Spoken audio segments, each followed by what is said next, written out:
Hapa tulipo ni daraja la Kigongo Busisi, linaunganisha wilaya mbili, wilaya ya Sengerema na wilaya ya Misungwi katika mkoa wa Mwanza.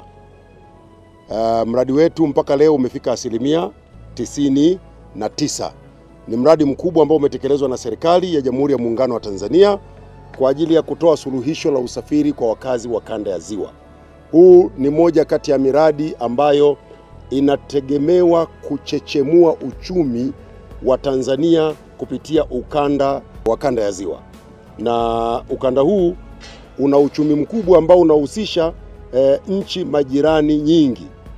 Kupitia daraja hili kuna namna ambavyo tunakwenda kuchechemua uchumi kwa kushirikisha nchi majirani ama kwa kushirikiana na nchi majirani.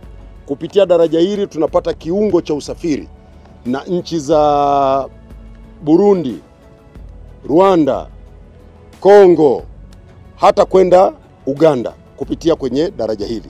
Lakini limekuja kama utatuzi muhimu wa usafiri kwa wakazi wa kanda ya Ziwa ambao walikuwa wanavuka eneo hili kwa kutumia vivuko.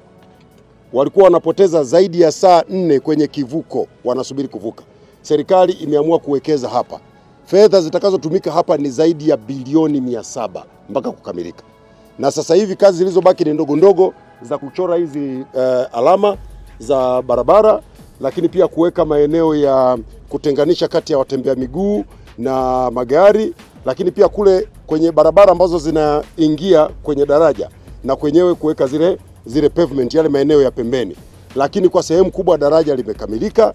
Kinachosubiriwa sasa ni Mheshimiwa Rais kuja kufanya uzinduzi rasmi wa daraja. Ni jambo kubwa la neema. Nimeona niwalete hapa waandishi wa habari ili muone kazi kubwa iliyofanywa na serikali ya uwekezaji mkubwa wa daraja kubwa Afrika Mashariki na Kati. Daraja kubwa namba 6 barani Afrika.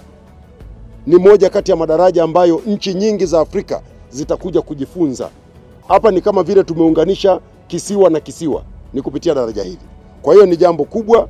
Naomba taarifa hii wafikie vizuri wa Tanzania na niwapongeze sana wakazi wa kanda ya Ziwa. Wamepata usuluhisho wa muda mrefu. Tuliowahi kusafiri hapa kabla ya daraja tunajua adha yake.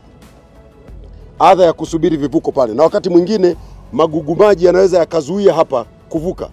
Inakulazimu usubiri. Na daraja letu ni daraja ambalo litakuwa na uhai mrefu wa miaka 100. Uhai wa hili daraja ni miaka 100. Na likiendelea kuboreshwa maana yake tunaweza tukapata uhai wa zaidi hapo. Miaka 100 mimi na nyinyi wote hatutakuwepo. Ni moja kati ya miradi mikubwa ya ukanda huu wa Ziwa na uwezo wake wa kupitisha mzigo hapa ni tani 160. Lakini taarifa za kina zaidi za kitaalamu kuhusiana na daraja hizi zitaletwa baadaye, lakini tunafurahi kwamba mradi hatimaye umefika mwisho. Nampongeza sana na kumshukuru sana Mheshimiwa Rais. Serikali ya awamu ya 6 wakati inaingia madarakani, ujenzi wa daraja hili ulikuwa asilimia 25. Awamu ya 6 chini ya Mheshimiwa Rais Dr. Samia Suluhu Hassan imekamilisha mradi huu kwa asilimia, sasa tunakaribia 100. Tuko asilimia 99. Actually asilimia 1 iliyobaki ni ya kwa ajili ya hizo kazi ndogo ndogo nilizozisema. Lakini kimsingi ujenzi wa daraja hili umekamilika. Hapa kinasubiriwa kibendera tu.